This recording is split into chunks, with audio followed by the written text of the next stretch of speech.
నమస్కారం ఈటీవీ 360కి స్వాగతం. ముందుగా ప్రధానాంశాలు. గ్రూప్ 1 మెయిన్స్ పరీక్షా ఫలితాలు విడుదల చేసిన టీజీపీఎస్సీ వెబ్సైట్లో ప్రొవిజనల్ మార్కులు చూసుకునే అవకాశం. పోటీ పరీక్షల ఫలితాలు రిజర్వేషన్లకు సంబంధం లేదన్న సీఎం రేవంత్. గతంలో ఇచ్చిన నోటిఫికేషన్లకు ఎస్సీ వర్గీకరణ వర్తించదని స్పష్టీకరణ.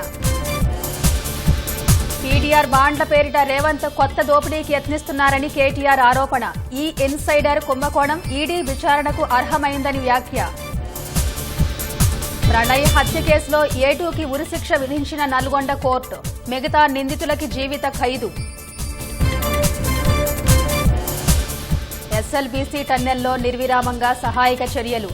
జాగిలాలు గుర్తించిన చోట రెస్క్యూ బృందాల తవ్వకాలు. ఓటర్ల జాబితా అవకతవకలపై పార్లమెంట్లో చర్చకు కాంగ్రెస్ డిమాండ్. ఎన్నికల ప్రక్రియను దెబ్బతీస్తుందని ఆందోళన.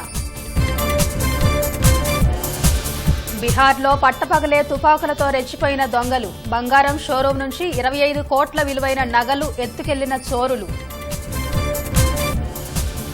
అమెరికాను వెంటాడుతున్న ఆర్థిక మాంద్యం భయం. టారిఫ్ల నిర్ణయాలతో మేలే జరుగుతుందంటున్న ట్రంప్.